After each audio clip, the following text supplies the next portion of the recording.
오늘은 이사와 변론 중거 22번째 시간입니다. 오늘 이사 18장을 통하여서 강대국가의 멸망에 대해서 알아보도록 하겠습니다. 결국은 공산국가가 멸망한다는 말인데요. 하나님은 예지정이 계시기 때문에 역사를 주관하고 계시죠. 그래서 세상에 강한 나라나 또 영적 강국이나 다 정한 때가 있고 정한 뜻을 이루기에 쓰임받는 것뿐입니다. 그래서 세상적으로 강한 나라도 이게 우연히 되는 것이 아닙니다. 첫 번째는 애굽이 있었죠. 아수르가 있었고 바벨론이 있었고 메데바사가 있었고 헬라가 있었고 로마가 있었습니다. 그런데 이제는 소련이 마지막 강국으로 예언되어 있는 겁니다. 다니엘서 2장을 보시면 마지막 강국을 나중에 설명을 드리겠지만은 미소양국의 반철 반토의 12발가락 시대에 그 두 발의 시대가 있을 것을 얘기한 겁니다. 이것이 인간적으로의 마지막 강국이거든요. 영적으로도 봐도 그렇죠. 이스라엘에게 이제는 민족적인 종교가 돼서 세계적인 종교가 된 것은 이제 1세기에 이제 주님이 돌아가시고 난 다음에 마가다락방에서 이제 새로운 은혜 시대가 교회가 시작됐지만 많은 핍박으로 로마로 건너가게 됐죠. 그래서 3, 4기까지는 많은 핍박 속에 짱으로 부흥되게 이제 살아가다가 4세기에 이제 국가로 다 인정받게 돼서부터 오히려 타락의 길로 갔죠. 많은 신화가 개입되고 많은 종교재판으로 말미암아 많은 죄악을 저지르고 면죄부 판매으로 이제 죄악이 관영됐을 때 이제 16세기에 바로 종교개혁이 일어남으로 말미암아 종교개혁이 되고 난 다음에 어디로 갔습니까? 그게 영국으로 갔거든요. 그래서 이제 영국에 가갖고 영국에서 이제 18세기가 되니까 그때 당시에 산업혁명에서 세계를 지배하는 나라가 됐죠. 청교도가 이제는 18세기에 미국으로 건너가므로 미국이 영적으로 강국이 됐습니다. 그런데 19세기 말에 또 그게 한국으로 복음이 전해졌죠. 그래서 미국도 강하게 역사를 하다가 이제 20세기 후반부터는 크게 영적 강국이 한국이 된 겁니다. 한국이 마지막 강국으로 영적 강국으로 마지막 시대의 사명국가인 겁니다. 이때 이제 하나님의 섭리가 어떻게 이루어지는가를 통해서 하나님의 섭리가 참으로 놀랍게 예언의 말씀들이 이루어진 것을 우리가 18장을 통해서 배우게 됩니다. 그래서 본장은 아무리 강대국을 의지하고 사려버리던 구스 남방의 세력은 아무런 효과를 못 보고 마구 말 것을 예언한 것입니다. 그래서 구스 남방의 세력은 아프리카를 뜻한 겁니다. 아프리카는 성경적으로 창세기 9장 25절에서 27절에 나와 있죠. 가나안이 저주받았기 때문에 이게 문명이 발달하지 못하고 종말을 맞게 될 것을 얘기한 겁니다. 그리고 강대한 공산국가는 인간 종말에 아메게돈 전쟁에서 완전히 망하는 것이 이게 하나님의 예정된 섭리입니다. 이것이 이제 종말의 심판이 시작될 때가 돼서 이제 새로운 복음의 역사가 지금 진행되는 겁니다. 요절이 7절인데 7절을 먼저 봉독해 올립니다. 그때 강들이 흘러나누인 나라의 창대하고 장대하고 준수하며 시초부터 두려움이 되며 강성하여 대적을 받는 백성에게서 망로의 여호와 이름을 주신 곳 시온산에 이르리라. 요거는 구스가 망할 때 아프리카들이 이제 지배하고 아프리카를 이제 다스리던 강대국인데 이것은 그 소련이 시초부터 두려운 나라라고 했죠. 그래서 지도자 2천만 명을 확산하고 세운 나라죠. 그리고 강들이 나누인 나라를 했으니까 엄청나게 넓은 영토를 가진 나라를 뜻했거든요. 그래서 이거는 소련을 뜻했는데 그때가 되면 그런 아프리카에서도 시온산에 들어오는 새 시대가 온다는 겁니다. 시온산은 신정국가인 한국이 되는데 한국을 지금 섬기려고 앞으로는 온다는 겁니다. 그래서 이거는 한국의 신정국가가 되고 선지국가가 될 것을 말씀한 겁니다. 1절부터 좀 보도록 하겠습니다. 슬프다 구스강 건너편 날개치는 소리 나는 땅이요 갈대배를 물에 띄우고 그 사들을 수르러 보내며 이르기를 너희 경접한 사자들아 너희는 강들이 흘러나누인 나라로 가되 장대고 준수한 백성 고 시초부터 두려움이 되며 강성하여 대적을 받는 백성에로 가라 하도다. 세상의 모든 거민 지상에 거하는 너희여 산들의 계율을 세우거든 너희는 보고 나팔을 불거든 너희는 들을지어다. 여기 구수강 건너편은 이제 미약간상 때가 된 아프리카를 뜻한 겁니다. 그래서 갈대비를 띄운 사자라고 말했습니다. 이와 같이 미약함으로 인간의 역사적으로 강한 세력 앞에 수용되는 상태에 들어가는데 하나님의 기호가 설 때까지 그렇게 세월이 흘러갈 걸 얘기했다 그랬죠? 성산에 지금 옆에 보시는 이 기호가 1965년 5월 15일 날 이제 세워지는 역사가 진행됐는데 그 기호가 지금 이 제단에 있는 이 교구가 되는 겁니다.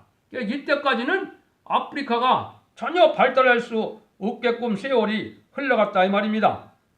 그래서 인간 종말까지도 아프리카는 발전이 없고 성선의 기후가 설 때까지는 독립적인 생활을 못하고 강대국가의 도움을 받는 것입니다.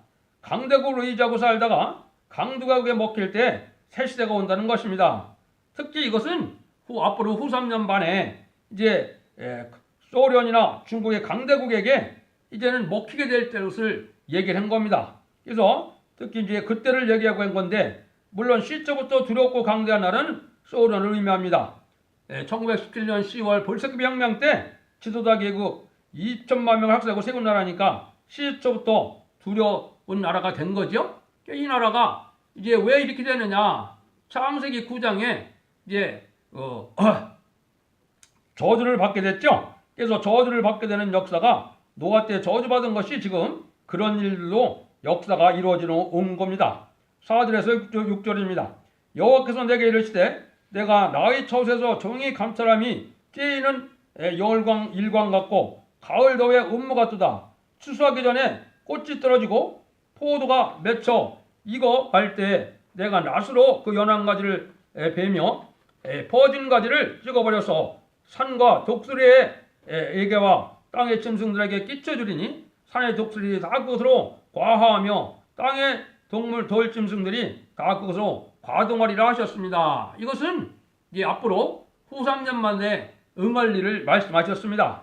그를 추수할 때 연한 가지 같다. 그래서 산의 독수리와 들짐승에게 먹힘을 당한다는 것은 아무런 열매 없는 땅이 되고 마는데 북방의 산의 독수리 같이 강하고 짐승 같은 세력을 이제 일으킬 때가 하나님께서 그때까지는 조용히 계셨다가 이제 아프리카가 새 시대의 백성은 되지만은 이걸 본다면 변화성도는 나오기가 어려운 형편입니다. 그래서 태양이 공중의 소리 없이 조용히 있듯이 잠잠히 그때까지는 조용히 계시다가 하나님께서 새로운 세상이 이제 올 때가 일어난다 이 말입니다. 하나님께서 일어나셔서 새로운 시대를 올 때까지 이렇게 미개한 나라로 있을 것을 얘기한 겁니다. 그래서 아프리카 사람이 북방 짐승과 독수리 같은 그 세력에 몽땅 먹힐 때까지 하나님께서는 잠잠히 계시고 일어나 심판하고 새 시대가 온다는 겁니다. 이거는 후 3년 반 동안 이제 수정 통치 기간이라는 그러한 세월이 왔을 때 이때 과도한다 그랬죠. 후 3년 반이 지나갈 걸 얘기한 겁니다. 그래서 후 3년 반 동안에는 아프리카가 이제 공산국가에게 속국이 돼서 섬기는 나라가 될 형편을 얘기한 겁니다. 그래서 이런 식으로 이제 세상이 그러한 일로 역사가 진행될 것을 얘기하시는 겁니다. 근데 18장 7절에 그때 강들이 흘러 나누는 나라에 창대하고 준수하며 시초부터 두려움이 되며 강성하여 대적을 받는 백성에게서 만군의 여호와 이름을 주신 시온산에 이르리라.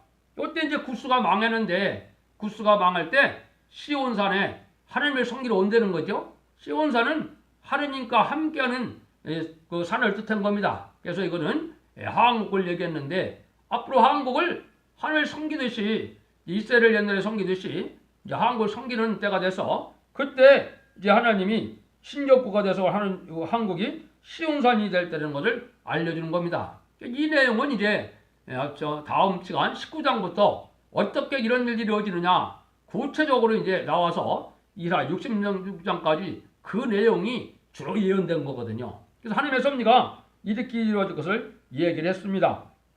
그래서 시온의 힘은 아주 이제 승리하여 세상을 정복하게 되는데 아까 말했듯이 세상에 역사적인 강국이 5나라, 7나라가 있을 걸 얘기한 건데 그 7나라는 다 망하고 될 것을 얘기했는데 마지막 망할 나라가 아까 얘기한 것처럼 공산국가인 소련을 뜻했다. 이렇게 볼 수 있는 겁니다. 그래서 하나님의 섭리가 이렇게 이루어져 가는 때 하나님은 어떤 일로 역사가 이루어지느냐, 이거는 동방 땅 끝에 해전는 나라 셈의 장막인 한국에서부터 이 동방 역사를 통해서 세상에 이제는 시온의 힘이, 인간을 초월하는 힘이 역사가 임함으로 세상을 통일할 것까지 말씀하는 겁니다. 그래서 완전히 에덴 동산이 회복되는 것에 돼서 이제는 세계를 정복하는 나라가 한국이 될 것을 보여준 겁니다. 그 일들이 이제 진행되는데 하나님은 심판의 경고를 이사야에게 줄 적에 바벨론과 모압과 다메섹과 구스를 두고 말한 것은 이방색은 아무리 애써도 북국 결국은 망하게 되고 새 시대는 다윗 왕국으로서 이루어진다는 것을 가르친 겁니다. 그래서 이것은 세상의 강대국은 잠시 들어쓰는 일이고 그 일이 이사야 10장과 14장에는 뭐라 그런다 했어요? 하나님이 쓰는 진노의 막대기로 잠깐 들어쓰는 도구라 그랬죠? 그래서 공산당 자체가 등장한 것이 심판기가 온 것이고 이제 그것이 한국에 또 심판기가 실제 왔기 때문에 이제 국방 세력이 강해진 겁니다. 그래서 핵무기가 발달한 것까지가 이게 마지막 때인데 그런 시절이 이제 우리에게 닥친 겁니다. 역사적인 강대국을 우리가 좀 배워볼 필요가 있는데요. 그거는 다니엘서에 나와 있지요. 다니엘서에 보면 이제 바벨론 왕이 금신상을 보았죠. 그걸 다 해석할 수가 없었는데 그걸 해석한 사람이 바로 누굽니까? 그게 바로 다니엘이죠. 하나님의 지혜를 받아서 하나님의 영으로서 그 꿈을 다 그 해석을 해줬죠. 그 자체가 세상이 앞으로 흘러갈 걸 얘기한 겁니다. 그때 당시 바벨론 시대부터 얘기했기 때문에 금신상의 머리는 그때 당시에 바벨론을 뜻한 것이고 은신상은 바로 고레스 바사 왕국을 뜻한 겁니다. 그걸 페르시아라고도 그랬죠. 그 다음에 노수로 되어 있다고 그랬는데 노수는 알렉산더의 헬라 그리스 시대를 얘기한 겁니다.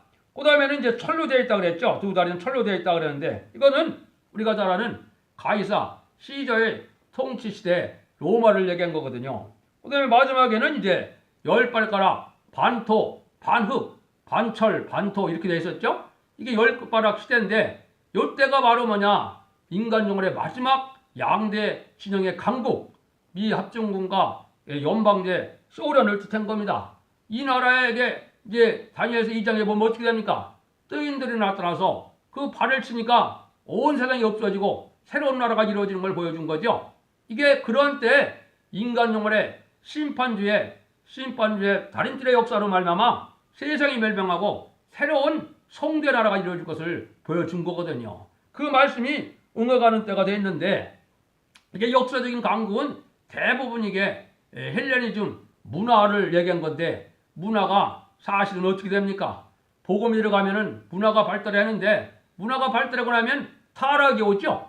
타락이 오는 건데 이런 그래서 세상 강대국이 흘러갈 거를 얘기한 겁니다. 그래서 아까 얘기한 것처럼 이제 바벨론 문명이 발달하고 또 파사 문명이 발달하고 헬라 문명이 발달해서 또 로마의 문명이 이제 발달했다가 이제 기독교 종말에 이제 미소 양국으로 양대 진영이 돼서 자본주의가 발달해서 부패됐다가 세상 종말을 맞게 될 것을 얘기를 한 겁니다. 이게 하나님이 예정하신 섭리 속에 이루어지는 역사거든요. 그러니까 이것을 우리가 공연히 지금 역사가 우연히 흘러가는 것이 아닙니다.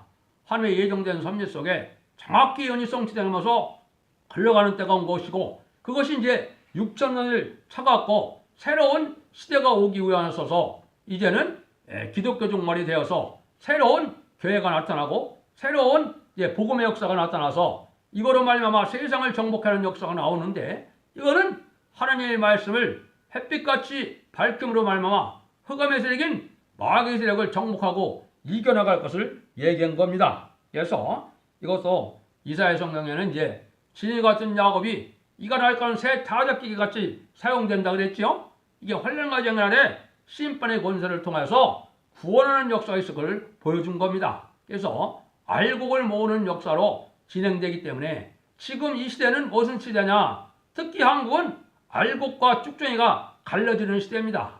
좌편에 속한 자들은 이게 쭉정하게 될 것이고 우편에 속한 자들이 이제 알곡이 될 것인데 그게 마태복음 25장에서는 양과 염소로 되어 있죠. 양은 우편에 있고 염소는 좌편에 있는데 좌편은 영원히 멸망할 걸 뜻한 거죠. 지옥으로 갈 걸 뜻한 겁니다. 이런 시대가 진행돼서 지금 아주 흑암의 시대가 와서 한국은 음료 정권과 교권이 아주 판치는 시대가 온 겁니다.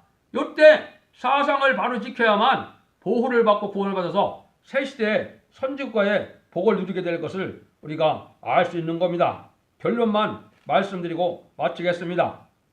이제는 우리는 시온의 힘을 체험한 사실을 증거할 수 있는데 이거는 하나님이 함께하는 무리들은 하나님의 신의 역사와 함께하는 체험을 반드시 갖게 되는 겁니다. 마가다락방에서도 성신이 임하는 역사가 있었죠. 지금도 하나님이 이제 택한 종들을 이끌 때는 하나님의 7명의 역사가 와서 확실한 하나님이 함께하는 시온의 단체가 나타나는 겁니다. 이게 한국에부터 새로운 시발점을 이룰 것을 미국 목사님이나 여러 나라 목사님들이 환상과 기술을 통해서 지금 유튜브에 많이 떠다니고 있죠. 그게 한국의 새로운 복음의 역사가 진행될 것을 보여준 건데 그게 선지국가고 신정국가가 될 나라임을 알려준 겁니다. 만일 기독교가 시온의 힘이 무엇인지 체험한 사실이 없으면 지금은 기독교는 큰 위기를 만난 것이고 잠잠히 들고 말할 때가 왔다고 해도 과언이 아닙니다.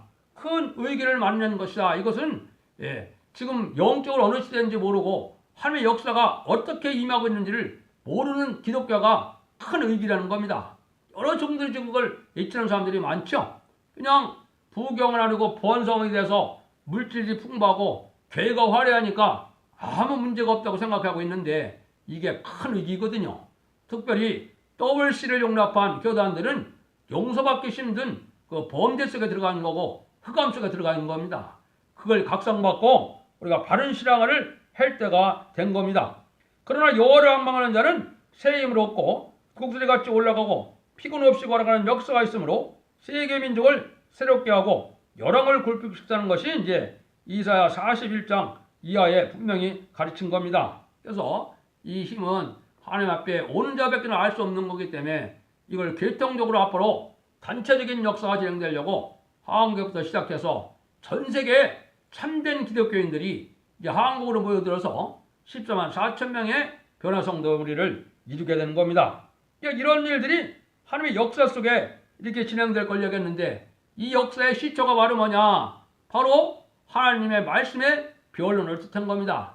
하나님의 말씀의 변론은 2500년 내지 2700년 전에 쓰여진 성경의 예언사가 지금 이 시대에 그 시대에 어떤 지명과 그 시대의 나라들을 뜻해서 그거로 해서 현재 어떻게 응해가고 있으며 어떻게 하나님의 역사가 진행될 것을 확실히 알려주는 역사가 이게 변론의 역사거든요. 이것을 다시 해내는 사명을 하려는 거고 이게 변화성도의 사명입니다. 이 삶을 감당함으로 세계를 통일을 시켜서 하나님은 그 상급으로 세세 왕권을 주게 되어 있는 겁니다. 여러분들도 인내를 가지시고 이 변론의 말씀을 자세히 들어보시고 순종하여서 세상에 전무후무한 하나님의 복락을 누리는 복된 성도들이 되기를 예수님의 이름으로 간절히 축원드립니다.